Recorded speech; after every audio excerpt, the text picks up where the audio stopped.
Camera speed, sound speed. Hi. Hello. Welcome to my house and to podcast. Well, thank you for having me.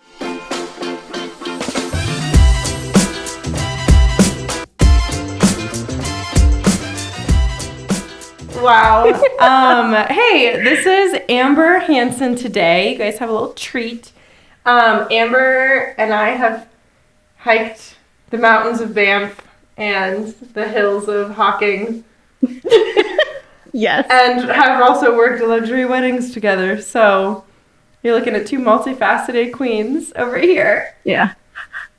No big deal or anything. Are these, okay, I can't tell if my glasses are like the worst idea or the best idea. Okay. They're coming up today. It's fine.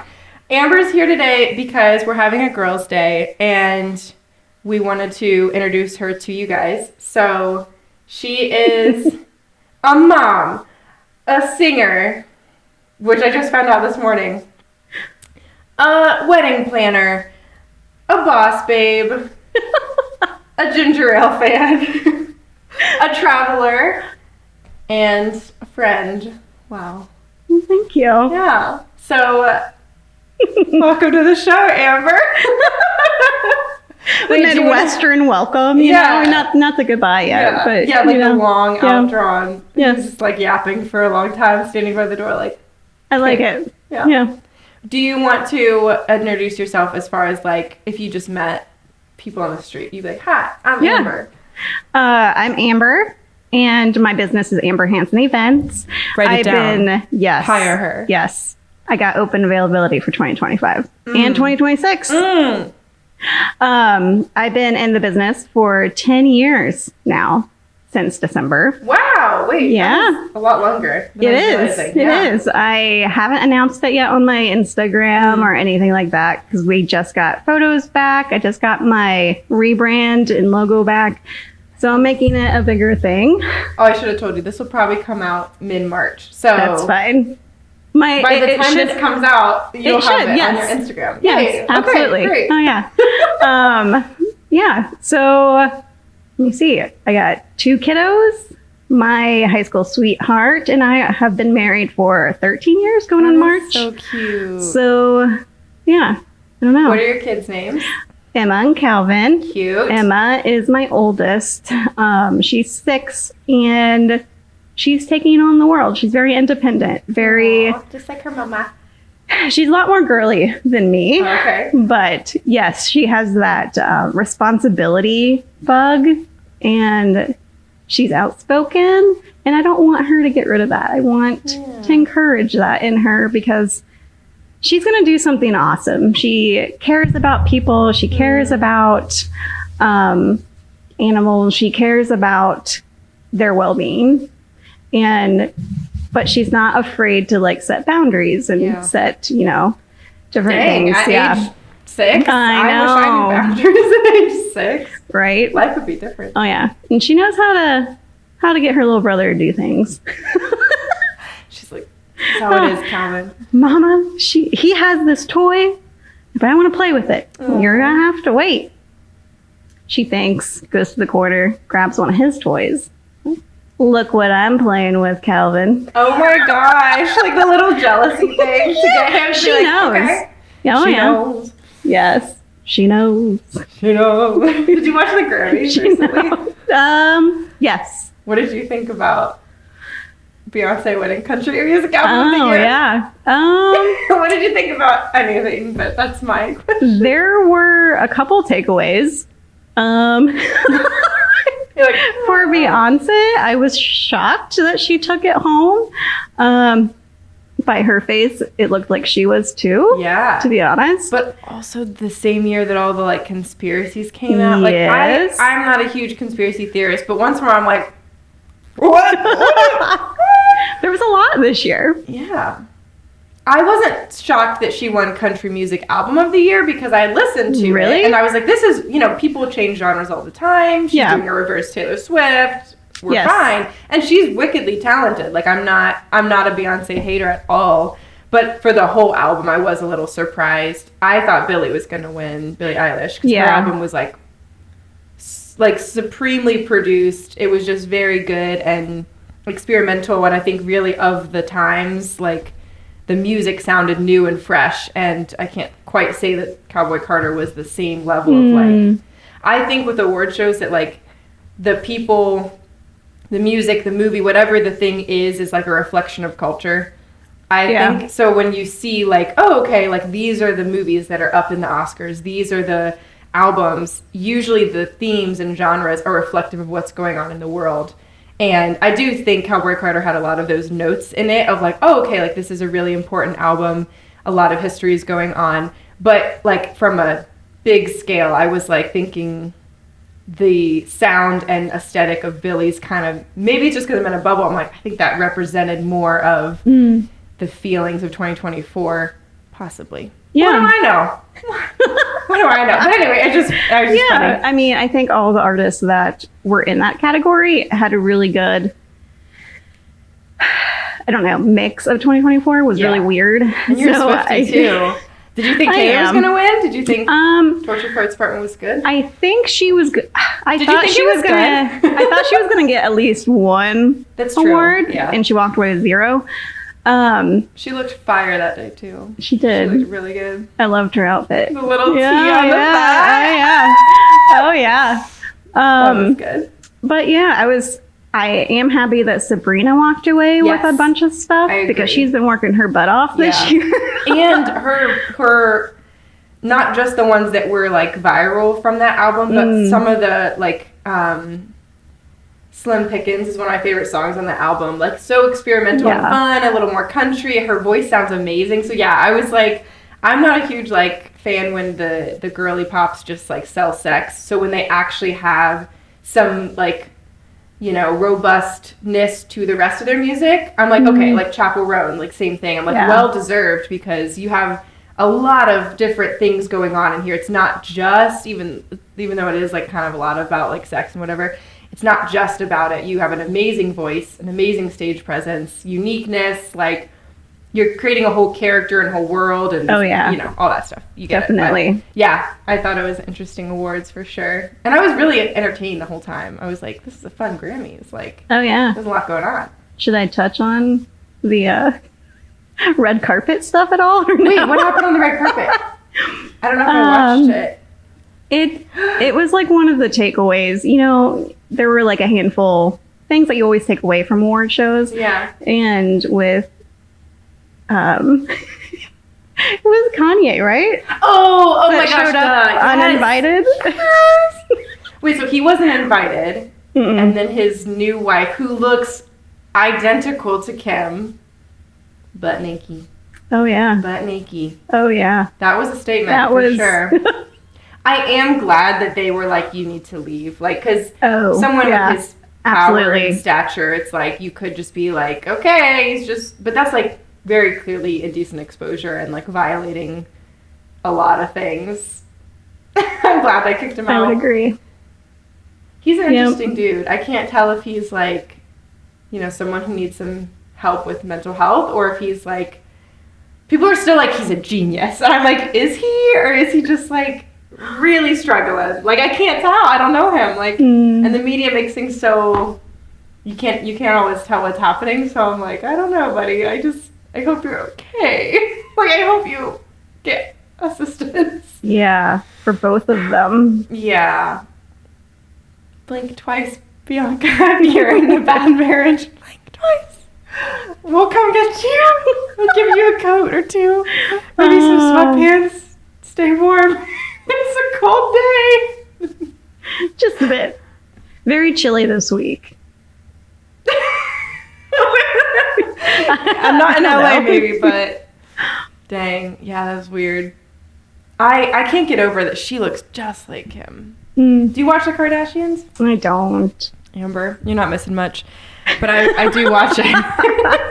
I started watching it maybe 2.5 years ago because I was like, let's go all the way back and start with Keeping Up with the Kardashians and get all the way caught up. And I did. And I was honestly expecting more drama. I was expecting more petty fights and more things.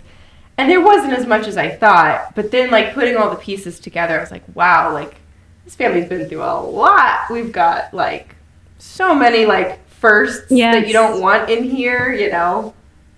OJ trials and Bruce to Caitlyn Jenner and marriages and divorces and kids and all this stuff. And I was just like, it gives you a little more empathy, I think, for they've gone through a lot of stuff. But yeah, it's interesting.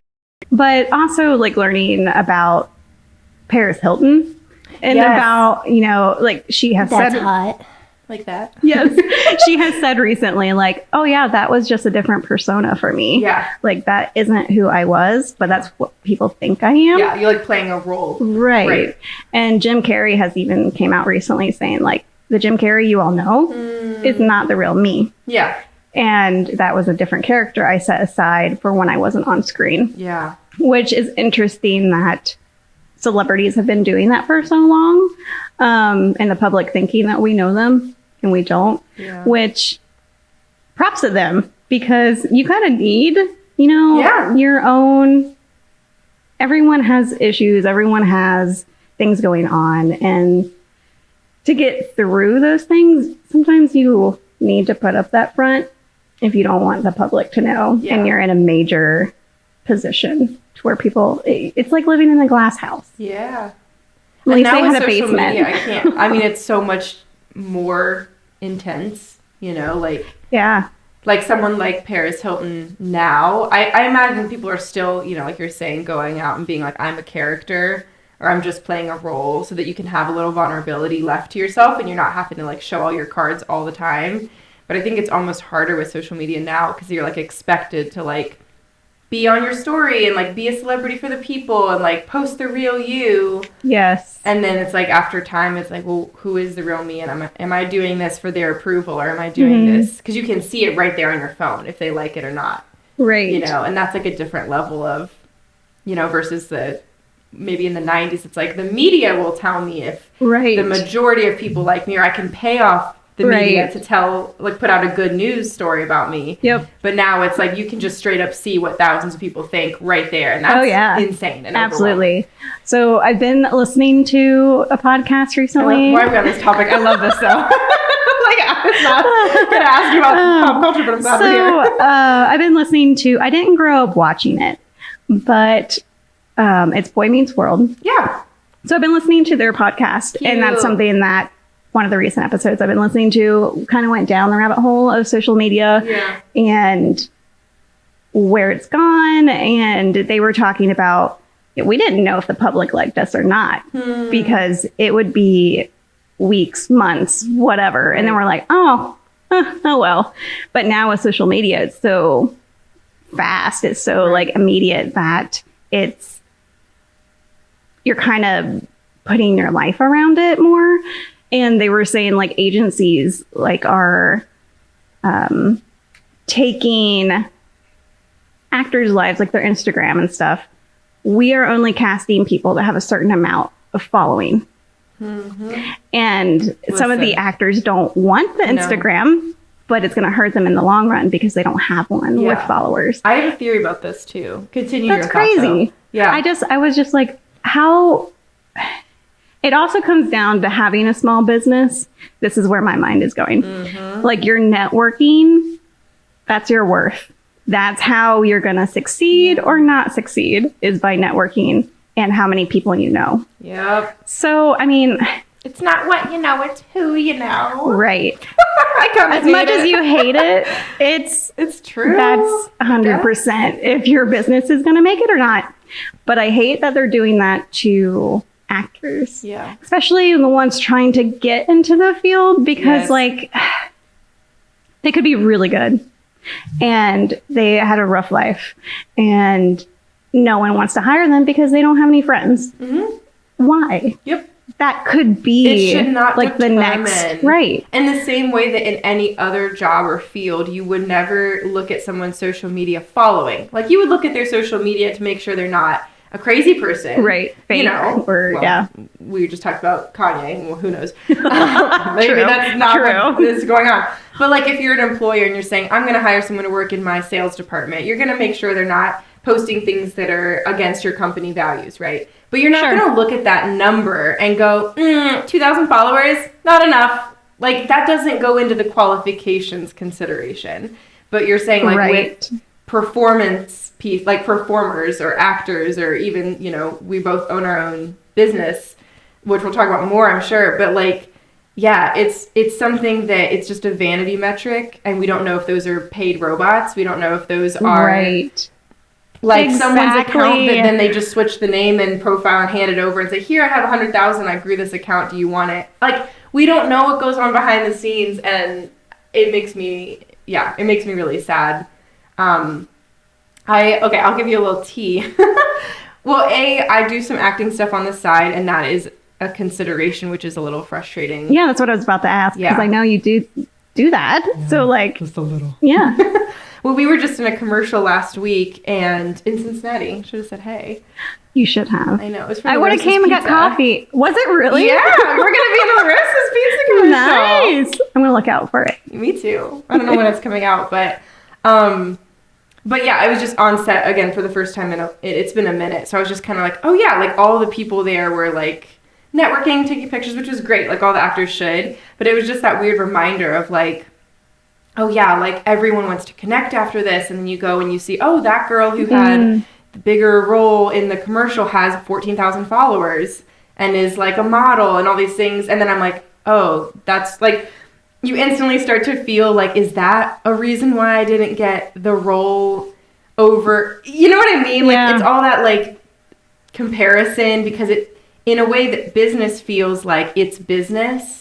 So the vanity metrics to me don't matter as much. And I'm like, I don't care. I'm confident in my business. I know I'm giving a top tier service. I'm not as concerned about the following. When it's a commercial and acting, it's legitimately personal. It's like, no, your eyes are not what we're looking for. You know, it's like, oh, it's about my physicalness. It's about my voice. It's about my height. But it's also not so much that. Correct. But it's like, you're not the fit we need. And I understand that objectively. But then it's like, oh, like, you start second guessing everything, because then you're just like, oh, then should I fit what they need? But then that need changes depending on every project. Yes, absolutely.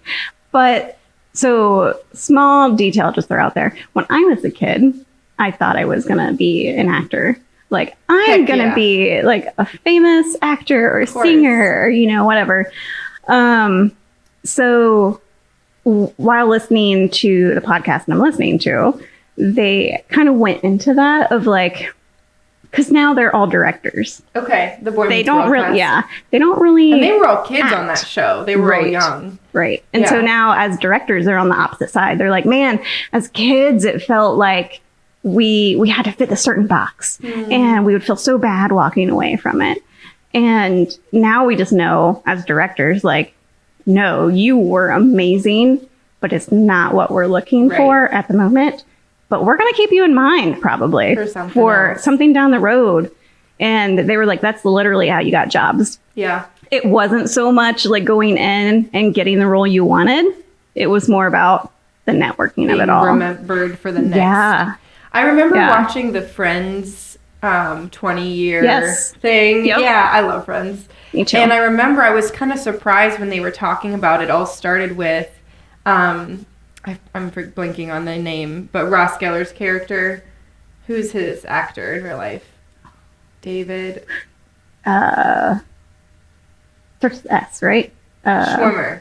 Yeah. Dave Schwimmer? Yeah. David Schwimmer? Why is it sounding wrong? I don't know. Is it David? I'm not sure. But it started with him. Yes. That the people had watched him on a stage show or something, and they were like, we need him. We want him and his presence and his essence to be this character we're going to make Ross. And then the second one was Phoebe's character, Lisa Kudrow, and they were like, now we need her. And she was on a different show or something. And I was just like, oh, like they literally fished out these people and went, you have something that we want to turn into this character, and then we'll fill in the gaps and make sure we have a Ross and a Rachel and our Chandler and all that. And I just was like, oh, like it, I mean, because Ian writes screenplays, and I've done just a tad a bit of like writing, not like I don't do as much as he does, but like I think of it as the story first, and then you're finding the actors that complete the story. And and maybe it is that way now, but back then at least, like in the 90s and when, again, social media wasn't in the conversation, it's just like, we want to make a show, let's go for the people, the raw talent first, and we'll make a character based on what they can do. Oh, absolutely. It just seems so different, because then it's about the people and about, like, everyone playing off each other and, like, their natural chemistry and, like, what humor do you have? And I was just watching the SNL 50th thing last night. Yes, I haven't watched it yet, but I've seen clips here and there. So funny. Want to. But yeah, it's just like, oh, like, what does Will Ferrell bring to the table? And then we'll all Mad Lib and play off of that and improv it out until we find something. Instead of being like, here's what I have as a director, you have to fit my mold. It's letting everyone be collaborative and bring what they have. And I don't know, I miss that approach in the art world, and I think everything has become money and sales, and we need a new show. Okay, who? For teens. All right, great. We'll make Outer Banks. Awesome. And it's like, okay, like every character is just a hot young kid, and like they all have a huge following, like 1 million followers on Instagram, and you're like, is that why they're in the role? Or the other thing I was gonna say about this, and I am not sure if I have enough proof, but I think that when you're getting these Instagram actors in these roles, the performance itself is now, you're filtering it through what's going to go viral on TikTok, what are they going to say about me online, instead of just let me give a performance. My like thought is I've watched Riverdale until it got all weird. Like, the plot totally went downhill. It was good. The first 3 seasons were good. And then the 4th starts getting weird, and then the 5th, and I don't know, they're on 7 or something now. Oh, it's still going. I think they stopped at 6 or 7. Okay, but, like, I thought it was over. Apparently they, like, get superpowers, and they end in the I've heard that, too. Yeah. I don't know. It's kind of the reason why I'm not going to watch it. I'm like, it was so good, I don't want to ruin it anymore. Right. But I was just, like, observing them and stuff, and then I'm, like, going to their Instagram, and I'm like, whoa, like, random character in Riverdale has 1 million followers, okay. But then the clips that go on TikTok and people go, she has such an ugly forehead, whoa. And then you'll notice, like, their acting isn't awful, but it's not like they're giving. It's not like they're willing to cry and look ugly on screen, because they're thinking, at least maybe I'm, saying this is what they're thinking. But I think these people are thinking, like, what's the internet going to say? And so they're not committing fully to the characters, because they're like, I don't want to look ugly on screen. Like, I don't want to look embarrassing or something. And maybe the counter example to that is, I didn't watch Euphoria, but I've seen that clip of Sydney Sweeney, like, committing and just ugly crying in the bathroom. Good. And so I'm like, okay, maybe there's still a chance, but now that she's becoming, like, the new hot young thing, like a new Marilyn Monroe, kind of like sexy, young, pretty blonde, I'm concerned. I watched Anyone But You, which she's in. I was like, okay, great. I'm ready to watch her wow me. Like, I saw the clips from Euphoria, and then I was like, oh, she's just another, like, pretty blonde. I mean, maybe she's more. Yeah. She is more than that. I'm not going to female shame. But I'm like, is that what's affecting the performers now when they get into that social media mindset of, like, well, what are they going to say on TikTok? And I'm like, I wish that just wasn't the case. I wish people could just act and give it and perform and commit, and I don't know. Isn't that with anything, though? Any business on TikTok, social media? Amber? I mean, half the time as a business owner, I'm like, should I put this up on my stories? Yeah. Oh, that doesn't look luxury enough. Maybe I shouldn't put that on there. My day-to-day life. Like, what do you guys want to see? Do you want to see my day-to-day life? Do you want to see more of the luxury, mood boards I'm putting together? Do you want to see me going to venue visits or, like, whatever it may be? But in my head, I'm trying to weigh the cons. Like, is this what the audience wants? Yeah. Do they want to see me not looking my super best? Do they, whatever it may be? So I think it's with anything, but definitely it weighs more. And I think that acting, like, creativity, lifestyle of those accounts. I agree. I know it's hard with the business owning, and, like, we can, like, let's pivot there, because I feel like we've talked about this personally, like, with social media, and, like, how do you serve your clients, like serve your audience, giving them everything they want, but also still appear authentic and connectable because people buy from who they know and trust. And if they don't know and trust you, if you're like a faceless account with just a logo, it's like, is this a scam? Like, we don't know. Like, we just don't know. But then you also like want to have that, not like a wall, but like kind of like we talked about Paris Hilton, like you want to be able to say, this is where I stop giving you personal information. Like, here's my boundary professionally. Right. And you can post whatever kind of gives them a feel like, oh, I get to know Amber because I see her cat and I see her coffee and I know that she likes the color green. But there's still like enough of a wall where you're not like, I'm in bed getting my zit cream on. Like, I could have live streamed that last night for me, and I'm like, okay, great. But yeah, it's like, how do you find that line? And I think that's something everyone's constantly reevaluating. Oh yeah, and it gets hard. It is hard sometimes. And it gets harder for, because I'm a mom. Most of the day, if the kids are not at school, yeah. Like most of the day when my kids, like if it's summer, that's the hardest time for me to be more present on my social media or like even spontaneously because of my kids. Yeah. Like it's the whole aspect of, I got to take care of their needs. You know, they're still little, like they can't cook or anything how old are they? 4 and 6. You mean they can't make steak yet by themselves? Like unsupervised? No. My son would love that though. He is a big bacon steak. Oh. He's a man's man. For sure. But like having bacon steak. I know. Bacon wrapped filet. Those things are great. Oh yeah. Living the dream. Dropped him off this morning at Mamu's house. Aww, grandparents. Mamu. And she had a big plate of bacon for him waiting. And I was like, oh my gosh, he's going to die when he sees that. So it was cute. But like finding that authentic self with having kids as a mom seems hard because most of the time my house is chaotic and messy and not luxury looking because there's toys and snacks all over the place. I mean, you've seen mine. There's cobwebs, literally all the cobwebs. Your house is cute though. It's still falling apart, but it's fine. Same though. Yeah. But, now I forget the rabbit hole I was going to go down. Oh well. Authenticity, social media, owning a business. It's hard. It's fun. Can I be honest for a second? Entrepreneurship can often feel kind of lonely. Especially as a female business owner, it's easy to get pitted against peers rather than welcomed into a collaborative community. My guess is maybe you felt the same. I fully believe that your life and business is equal parts what happens to you and what you make of it. Yes, I am quoting the great Hannah Montana. So when work feels disconnected and life gets overloaded, let's retreat in community to fill our cups and our tool belts with everything we need for the next season. I am thrilled to host the second official India Jade Getaway Retreat.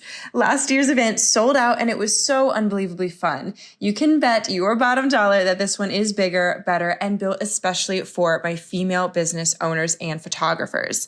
This year you'll have 3 days and 2 nights at the exclusive Cliffs Cantwell Lodge, as well as a luxury wedding-styled shoot at the 75 in Hocking Hills. This is not just for photographers, it's for business owners, creative dreamers, female entrepreneurs, and of course, photographers are more than welcome to attend, especially at those styled shoots. Tickets are currently on sale now, and you can get a special discount if you head to the link in the show notes. Do not miss this one, you guys. You are going to love this getaway, and I cannot wait to see you there. Once again, click the link in the show notes to save your seat. You're a wedding planner. If we haven't said that already, Amber Hansen Events is a wedding planning business. Yes. Yeah. So you've done it for 10 years. Has it always been full time, or did you have a job and then switch over? So I knew I wanted to be a wedding planner in high school. It was like after the acting thing, you were like, "Well, I want to be an actress. Now I'll be a wedding planner." Well, it was more like in high school. It was like, okay, I don't think that's gonna be feasible. I don't live near LA. There's like the whole agent scam stuff and like whatever. I'm just like, it's probably not for me. It's hard to know, yeah. So I don't have, once again, networking or contacts in that area or anyone that's been down that road. So I just I found out the past few years, efficiency is like very high for me. So like, I don't know anything about it. It's not it's just not going to be efficient for me to do. Got it. So I was looking, what was it, at all my friends, you know, signing up for college and like knowing what they want to do. And so junior year, we all had to meet with our school counselor one-on-one and talk about what we want to do. And then they would help, and they would help like roadmap for us. I can't remember if we did that or not. I'm like, I don't know what I want to do. And so I started thinking about it, like, what have I done in the past that I enjoy doing? And besides music, I love music. I was in every single class. And I saw friends go off to be like music teachers and like stop halfway through because they're like, it was really hard. I'm going to change my major to something else. I'm like, okay, they were amazing. I'm not as good as them. Going down that road, yes. Yeah. It killed the music part of me. And I'm a big music person. And then I was like, okay, so I'm going to count that out. And then realizing I loved throwing my own birthday parties. Aww. Just having friends over and whatnot. Heck yeah. Like, every once in a while, different rabbit hole. My cousins would come over, we would dress up in dresses, and I would take photos of them. So I was like the photographer. You never told me this. Oh yeah. Remember? I got photos of my cousin in like a prom dress with a backdrop, and I was just taking pictures. Not that I would edit them because it was on like the old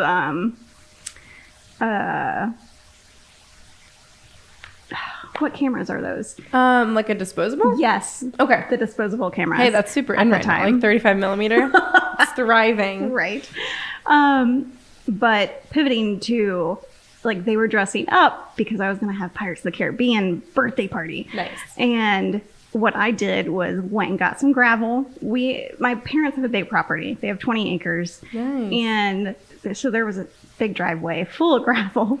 So I just got a lot of the gravel, brought it in to the garage area, and spray painted it gold to look like treasure. Oh, yeah. And then my uncle Danny, which he owned a bookstore in Wilmington for a little bit, and he had a skeleton he would always dress up. That's awesome. So we went and asked him, hey, can we, yes, I love that. and can we borrow him for Amber's birthday party? We're going to dress him up as Jack Sparrow. So that's what I did.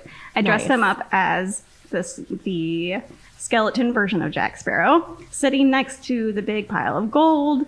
And wait, this is so cute. We dressed up. Like, I knew this movie, like, word by word. Like, if you would play it, I would know. You know, the beginning scene, it starts out with a little girl singing, you know, yo ho. Yes. Yo ho. Yes. So, like, this was my favorite movie. So I was already setting, like, the scenes and the decor and the things we were doing. With this one? Oh, man, I don't remember. I would have to be 8th grade. Like, that's young. Grade. Like, you're, like, 14. Yeah. I mean, I guess I was old enough to do certain things.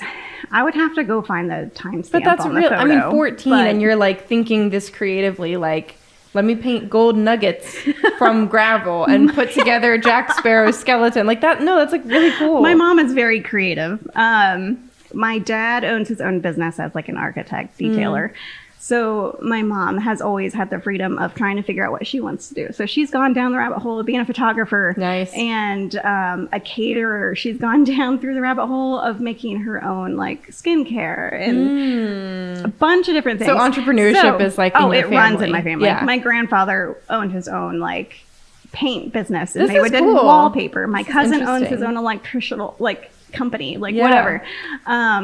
And Brian's family does not come from that. So it scares him a little bit that my whole family's like, let's go.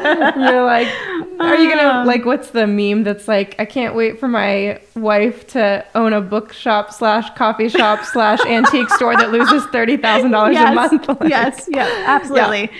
So that's my dream, by the way. Oh, yeah, absolutely. So, so it's for tailors too. Taylor's my assistant. We love you, Taylor. Yes, we do. I wish you were here. We love you, Taylor. She's just here in spirit. Yes. going back down my rabbit hole. So I was trying to think what I enjoyed doing, and it was basically that, bringing people together. Yeah. And so I'm like, ooh, I want to do weddings. So I got an art class, started doing, telling my art teacher I want to be a wedding planner. And so I need to know how to scale and like design, draw it all out. So throughout the year, like she would throw in random sorts of like, okay, this is how you draw a room scale. You set it up and then you draw the couch this way and windows over here, like draw a bedroom. And so like a whole class would have to do it. But learning these different avenues of what I thought a wedding planner would need, and then meeting with the counselor and going over like, okay, you don't technically need a degree. There isn't really a route for wedding planners. Like this is new for me to give you information on this. And it was fun to dig down. At the time in 2009, I graduated 2010. Nice. So 2009, going down the rabbit hole of like, well, there aren't a ton of wedding planners in Ohio. So it's probably feasible to start up your own. It's, you don't need any education in it. You could do certifications, which I eventually did. And just kind of creating that roadmap for me. So I decided, okay, I don't need to go to college then. Did you think wedding planning specifically, or were you thinking events?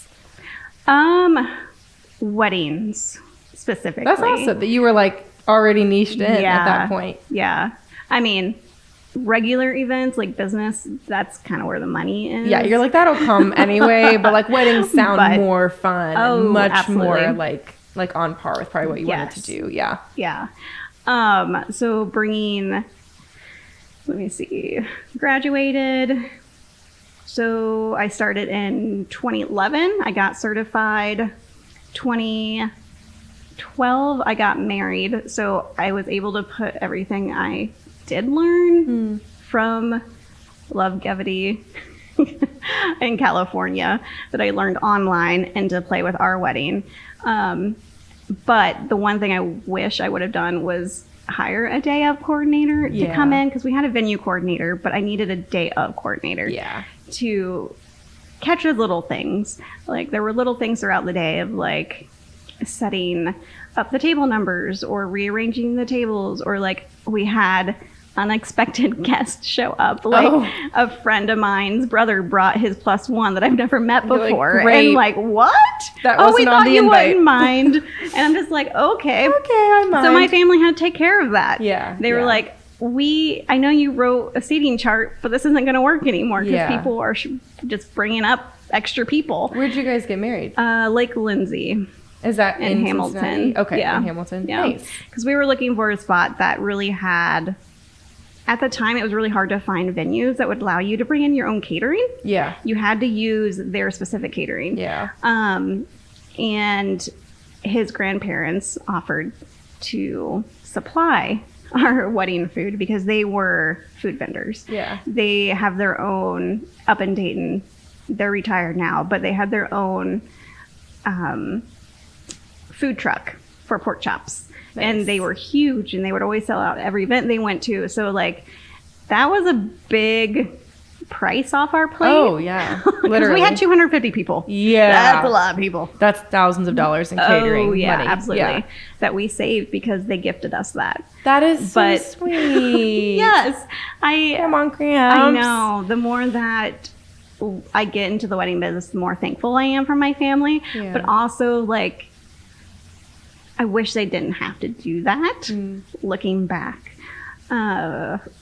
But let's rein myself in here. So 2012, when we got married.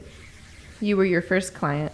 I technically was. Yeah, that's awesome. But I don't count myself that, though. I do. It's been longer than 10 years. But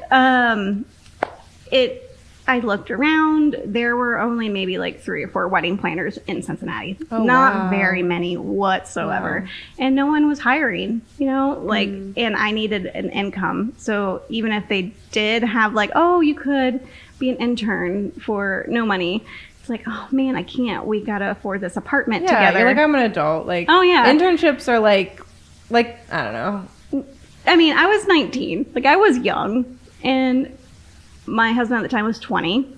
You guys were, but really little. We had, like, kid jobs still. Yeah. I was a server at TGI You're like, Fridays. I gotta make some money. Right. And he was working at Home Depot in a laser tag place. Dude, so that's kind of fun. That's awesome. He was making pizzas there most of the time. Nice. So, like, we needed that money. If I didn't need the money, I probably would have taken it. Sure. But we needed me to work. Right. So I just moved on with my life, served for a couple more years, moved over to what I thought was a big girl job, was a pharmacy tech. Oh, cool. So That is a big girl job. I did that for about a year, and then I was like, I don't want this job. Yeah. There's a lot of crazies. So at our church, we had just moved to, a lady came up and was like, hey, our corporation is hiring. I think you two would be perfect for it. Oh, to both of you. Yeah. Wow. And it was insurance. Okay. So Sexy. yeah. Nothing says Fun. romance like home and auto. Oh, yeah. Exactly. Yeah. So he was in the call center and I was in the data entry. Okay. So, I mean, we got paid very well for doing that job. And we were just like, okay, we're going to work up the corporate ladder, right? Like most people do. Well, 3-4 years in, they got rid of our division. So Brian found a different job and I got a severance. It was 6 months worth, I think, in severance.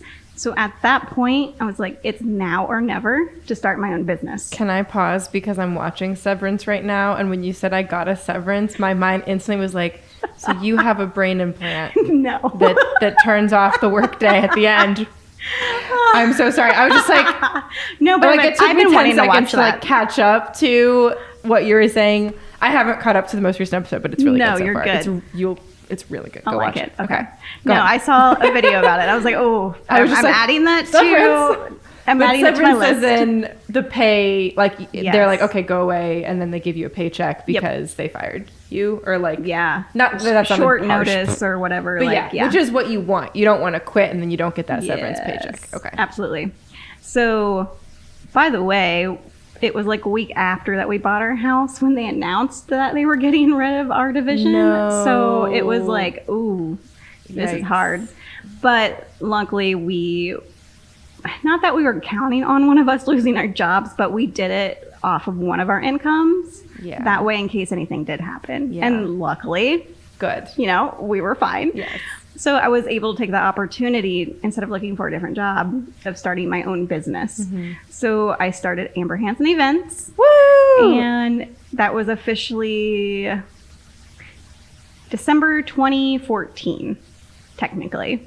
I count it as 2015 because I was so close. December 2014 was, right before I was entering my last semester of high school.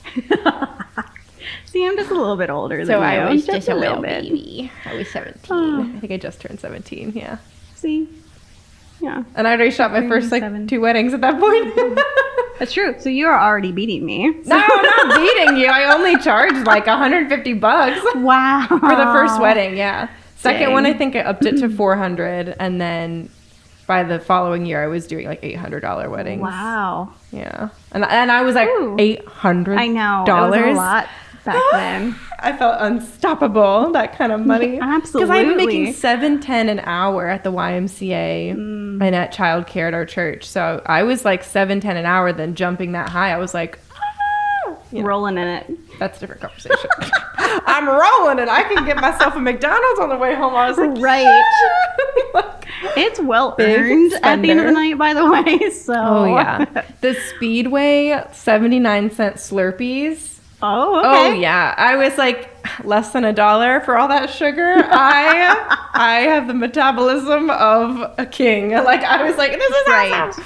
Anyway. That's amazing. I love that. Okay, so you started it December 2014. Yes, officially. Okay. Was it scary to yeah. name your dream and be like, it's happening now? So I had been contemplating on it or not. And my best friend at the time from high school, that I'm very close with still, that she saw me hesitating a lot. And so I say Christmas is when it started, because she gifted me my first business cards, my website, that is so cute. my domain, and gifted it all to me. Like, that was the push that I needed to get started. That feels like you're seen by her too. Yes. Like, she knows, like, anyone can get you a candle for Christmas, but she's like, I want to help you start your business because I can tell. Yeah. Oh, that's what you want. Absolutely. That's so sweet. So she kind of pushed me in that right direction. And that's when it started. And then I helped her with her wedding. She ended up getting engaged that following year. And I did hers, helped her out. And then her husband's boss got engaged, and so they recommended me, and then that was my first full service. And then I just did day ofs here and there, and I learned along the way. And also with that community, I knew one of the photographers in Cincinnati that had been doing it for like 15 years at the time. Nice. And she was a known name. So she kind of just took me under her wing and was like, okay, these people are scams. Don't work with these people. They're just going to take the money. These people are wonderful. They will help you and guide you along the way. So like it all worked together. And I have if you look over the past 10 years, it was a very slow growth. But other vendor friends I've talked to are saying like, yeah, but that's a grounded growth. Yeah. Like, you know your worth, the hard work, like, because there are planners out there charging for a day of $500. I don't know what the right fees service? are. Yeah, what's a good fee for a day of? Yeah, is $500 for day of too much? No, or not enough. Yeah, I would imagine not enough. Because you're doing a lot of prep beforehand. And that's you and a team, right? Like, you would have to bring anyone that you need. If you bring someone. Okay. Yeah. I literally don't know what a normal rate is, but. So right now, it depends on who you talk to. There isn't like an average rate for day of, because day of is so dependent on like what you need. Yeah. There are some people that do like, oh, I'll just charge you for setup and then I leave. I'm only there for 2 hours. There are like, I took it as I'm there all day. So I was there for 14 hours, set up, tear down, everything. And I think I'm tired by the end of like a 10-hour day, but like I can't, you guys are there from the butt crack of dawn. Oh yeah. Till the last vendor leaves. Like, you're basically there the whole time, and you are in charge of everything. Yep. Making sure the trash is taken out, making sure the drinks are being handled the right way, making sure no one's sneaking liquor into the venue. Making that one's a hard one. Making sure no one's getting hurt on the property, the liability things, like making sure the timeline's going the right way, and that the sparklers are lit at the right time, and the photographer's where they need to be, and that the video team is set up in time. Like, you are the director of a wedding, basically. Absolutely. Yeah. So day of is about 50% of the other work. Like, with my pricing, I probably charge more than I should for a day of. No, you charge what you need to. That's true. You also bring the right amount of people. You bring people. Extra hands. That is true. Yeah, you got to pay for them too. But there's a lot of back work. So it starts like a month before. That's not day of. I'm taking all of that stuff. But here's the thing though that the newer planners coming in don't know is if you just show up on the day and they just gave you a timeline and the vendors who are coming, how do you know what the vendors are bringing? How do you know like how to prepare for the things that are going to Because happen. there's been no communication directly with those vendors. And if they have said, hey, I'm bringing tables and chairs for 100 guests, and then they show up with tables and chairs for 50 guests, that miscommunication is technically on the couple, but they would blame it on the planner because they'd be like, you didn't know? And you're like, I didn't talk to them because you told me not to talk to them. Yeah. So like just showing up day of is a lot more chaotic than the backlog that you need to do. So I meet with them a month out. Right now, I'm doing about a month and a half out. So the day of for your service, because you're doing it right, is a month of involvement with the couple. Oh, yeah. Just to make sure all the pieces are in place on that day of. Oh, yeah. And it's about like a 2-hour meeting. Oh, yeah. You need to charge for all of that because that's a lot of your time and then a lot of your attention and emails. And yep. Absolutely. Dang. Because we just meet like at Panera somewhere, equal distance. So that way they're not driving all the way to me. Sometimes I have out-of-state couples, so we just do video call. Sure. But it's roughly about 2 hours because we are literally going line by line in our timeline, making sure everything has been thought through. We are making sure, I'm trying to think some other... They didn't want to do the bouquet toss, but now they want to. Okay, do you want to throw your bouquet or do you want an extra bouquet? Yeah. Like, they're a little... Like every single question, Right. And because some Lord brides knows are like, I know. that if you don't ask on the day of, they will be like, well, when are we doing? Like, and it's not to be mean, but it's just, I've seen it 100 times too, where like... Well, I'm sure you fall into planner when there isn't one. So they ask you. Yeah. Yeah. And I don't hate it because I'm naturally wired that way a little bit of like coordination and events. And someone just asked me this the other day, like, they were like, hey, do you work with couples only if they have a planner? Like, do you require your couples to have one? And my answer is no, because I think that's like definitely a projection of something like, I could also require, my couples have a certain budget, but that's not the kind of work that I do. I think wedding days can come, all kinds of beautiful celebrations can come out of all kinds of budgets. And coordinator, not coordinator, like you can do a lovely backyard wedding that is very relaxed and chill without a coordinator. But I always do give the caveat of like, they will flow a lot better with a coordinator. Absolutely. You'll be 90% less stressed with the presence of a coordinator. And then I can focus 100% of my focus on the photography, knowing that every vendor's doing what they need to do. Oh, yeah. Like I'm happy to give advice and help, give a tip or two on the timeline and we'll put that together. But I make it very clear, like I am not the wedding planner. I cannot be the one who is facilitating times and going back and forth between your vendors. And I've been asked a couple of times to like, hey, would you mind reaching out to the DJ and the florist? And can you coordinate with the hair and makeup start time? I'm like, that'll be an additional, I'm like, no, like, I'm like, here's a timeline example. Here's what past couples of mine have done. Here's what I think is the best idea. But after that, that's on you to decide. And then that's when I would say, have you considered hiring Amber Hansen? Because she will give you much more tips and tools than I ever could. Because I can't be doing 3 jobs on a wedding day. Like, it's just not... It's not fair to any vendor. Like, I would never be like, here, can you just hold my camera and take a few... I have to go pee. Like, maybe if it's a huge emergency, but like, yeah, it's just, you can't do that. Oh, yeah, absolutely. And what I always tell, like, my potential clients, like, when I have my consultations with them, is if you're trying to decide between a planner for day of or not with a planner, there are lots of different...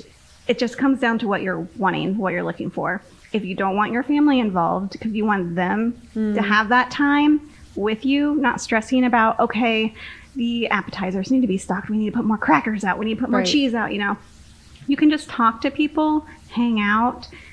Then I would suggest get a planner. Yeah. If you're looking at, okay, I don't want all the vendors asking me questions on my day. Okay, we got, like, the catering team just got here. Where do you want us to set up? Yeah. And you're in the middle of getting your makeup done.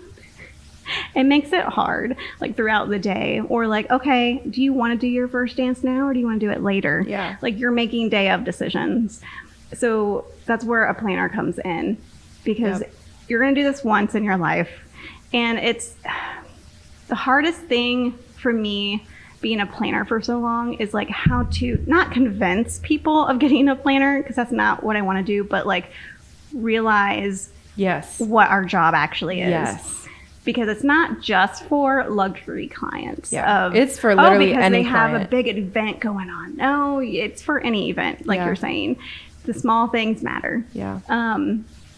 If you want to worry about like making sure things are on time, planner can help you with that. Yeah. The day of, we might be like 5 minutes behind on this, but we're going to make it up here because we added that into the timeline. Right. If you guys need a minute alone, which something I've been adding in the past couple of years, is adding in time before they come in. Mm-hmm. So like after the ceremony, they get like at least 15 minutes. Yeah. You know, just chill, make out, have a drink. Yeah. Eat their appetizers. Yeah. Without people bombarding them. Right. And every couple has been, that's amazing. Yeah. I'm glad you talked me into that. I didn't even know I needed that today. And they want to be there for their guests, but they also need moments or they're not going to remember the day, because the day goes by so quickly. It does. So fast. It does. Like, me and my husband were talking about it last night of like, he's like, I barely remember our wedding day. Yeah. Because we were just like, we had to do this, we had to do this, we had to do that. And there are moments that I remember, but like, I didn't hire a professional photographer because it was a lot of money. Yeah. And I regret that. My cousin came and did my photography, but she was just diagnosed with Lyme disease. Wow. So like after she did our bridal and our groom separate, she started feeling really bad and like couldn't stand and stuff. So my other cousin stepped in and took photos of our bridal party together after the ceremony, but I don't have any family photos. So like my grandma that's passed away, my grandpa that's passed away, I don't have any photos of them with me on my wedding day. So, and it's like, it's not like you can get those back. Right. And that's what's sad, because I'm like, yeah, let's sign you up. Let's do an anniversary session tomorrow for you and Brian. But it's also like and that'll be fantastic. Like we can do that. But that's what's sad, is you can't go back in time and get those moments or those people back. And that's why our jobs are like, it's not a scam. It's not, you know, like with the prices we charge. I know it feels so high for so many people, but it's also like, there's a reason why the stakes are high and the gear has to be perfect and working, and you have to be on it when you're working on a wedding day, because it's like these moments are not coming back. And the client doesn't always realize that. And I think something that happens with your profession and mine is like, we've seen hundreds of weddings, like collectively on this couch. We have seen and worked hundreds of weddings. Yep. But for the client, it is most likely their first wedding. Absolutely. Like, and they don't quite know all the if, ands, or buts that could happen. And so you and I are coming in with our years of experience and years of, hey, I want to make sure you feel present. I want to make sure that you have peace on your wedding day. I want to make sure that when there's a small crisis, you don't even know about it till afterwards. Absolutely. Because the fire's been put out and like there's water in its place, kind of thing. Like it is our job to like foresee those things, anticipate it, and respond professionally. Things that they don't even know are a possibility. Right. And it's like hard to communicate that experience to someone that like, this could happen. I don't think it will. Here's what happens in case. I got you. And that professionalism goes so much further than someone who's like, you know, trying to brand new in the game or like DIY it or something. And there's like, you get what you pay for kind of thing. Oh, absolutely. If someone's like just starting their planning business, it doesn't mean they can't be an amazing planner, but it does mean like, hey, they're only bringing 2 minutes of a YouTube video education to the planning, and you're bringing 10 years of experience, professionalism, contacts, networking, and everything needed to help put out any fire that's going to happen. Oh yeah. And that goes so much further. It just sometimes people don't always connect those dots without you like kind of presenting it that way. Right. I had the photographer that took me under her wing. She said her beginning years that she was a photographer, she had this couple that didn't have a planner. And the day of, the DJ didn't show up. There was no DJ. They didn't know what to do. Whoa. And she's like, you know what? I Yikes. have a couple contacts. Let me call them and see if they're available. Oh gosh. So she eventually got one of her friends to come in and do Wow. it. That was a DJ. The day of. But like, that's insane to me. Yeah. But that's why you need someone that has connections or knows networking within that city. Because then at last minute, you can still get someone there to put out that fire. Exactly. And they were running around crazy calling on their phones on their wedding day. Yep. You know, which that could have been, if they had a planner, maybe they would have had a more trustworthy DJ. They would have saw the signs. Or even if they had a day of planner, like, okay, the guy said he was going to be here. He's not here and it's 3 hours past. He won't answer my phone call. I need to make a decision to get someone here. So typically the couple, they would obviously know because it's like, oh, that's not the DJ we hired. Right.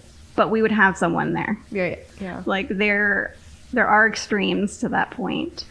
And there's a case of like, okay, how much is he going to charge? Like we haven't talked about. Right. But it's like you guys can be the middle person and figure that out. And then also sue the other DJ for not showing up. Like, where are you, buddy? Like absolutely. Yeah.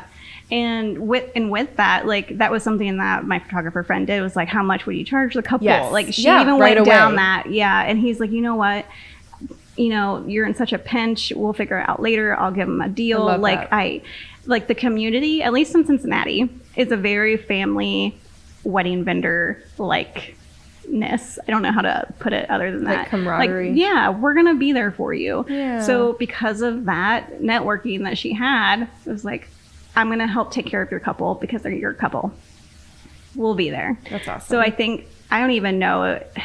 I think maybe they paid him half what he normally got. I don't know, but it's amazing that having that networking and people in place to save someone's big day is amazing. Yeah.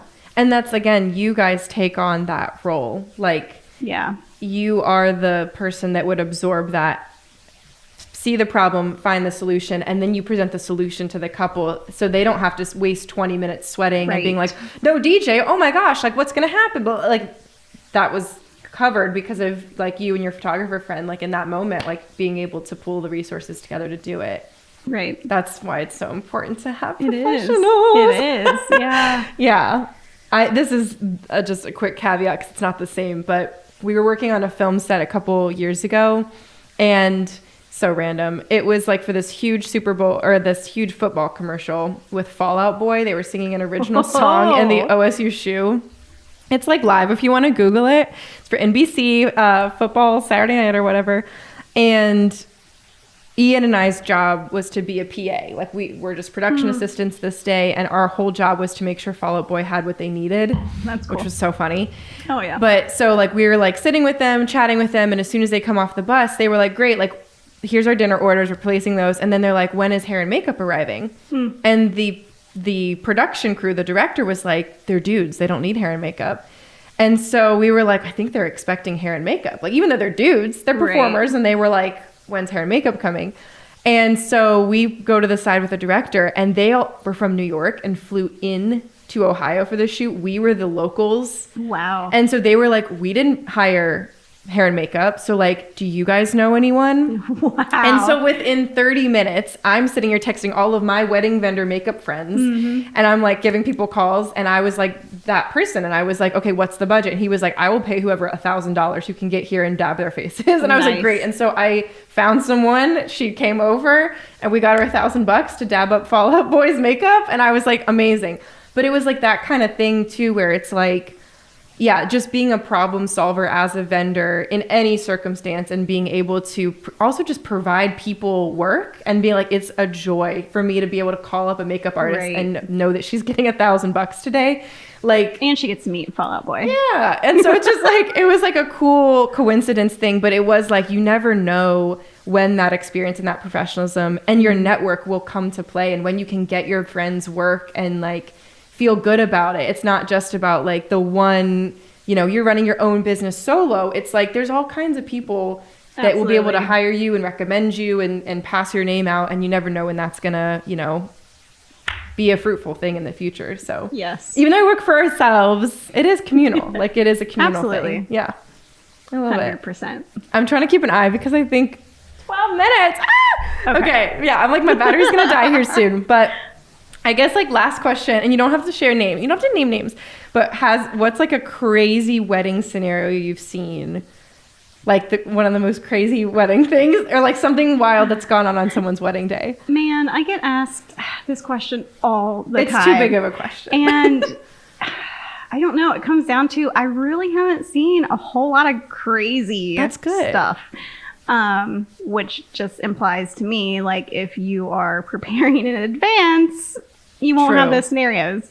But my first day ever that I ever had, it was a Catholic wedding, so they were coming to the reception later. So I was like, okay.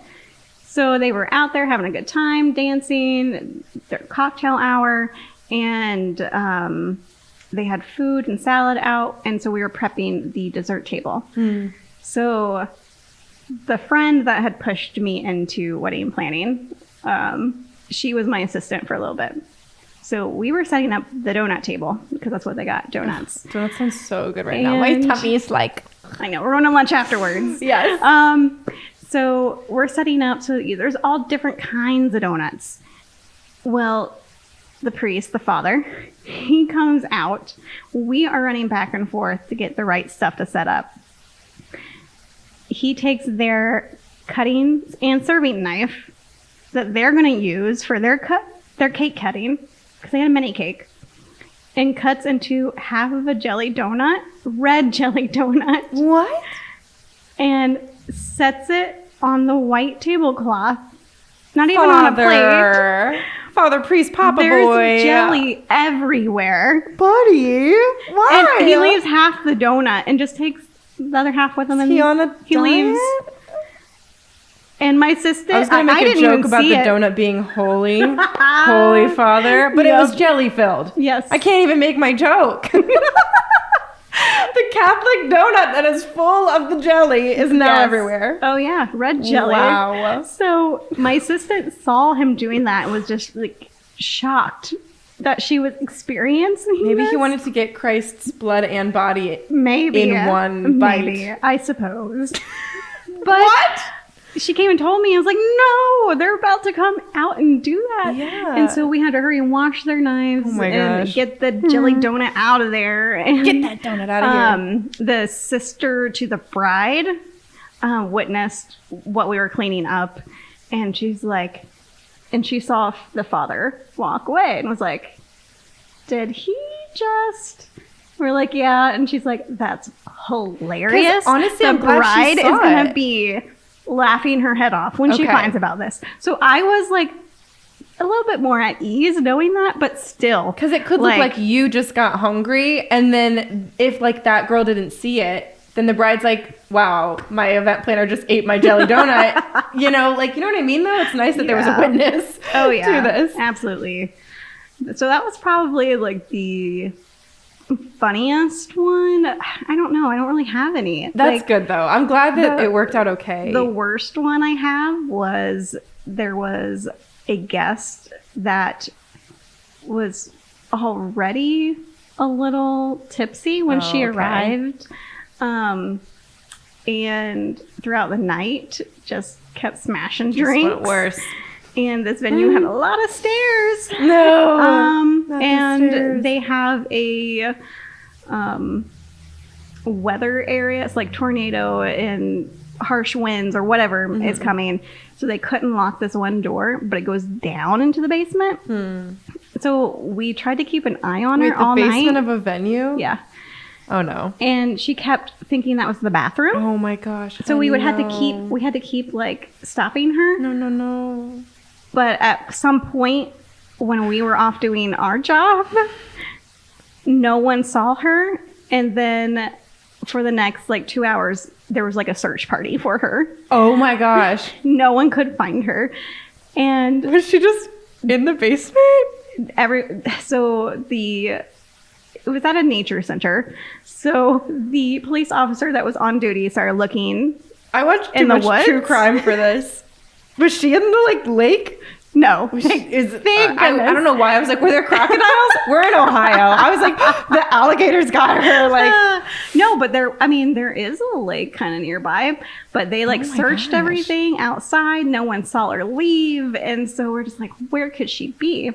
Oh my god. They're searching everywhere.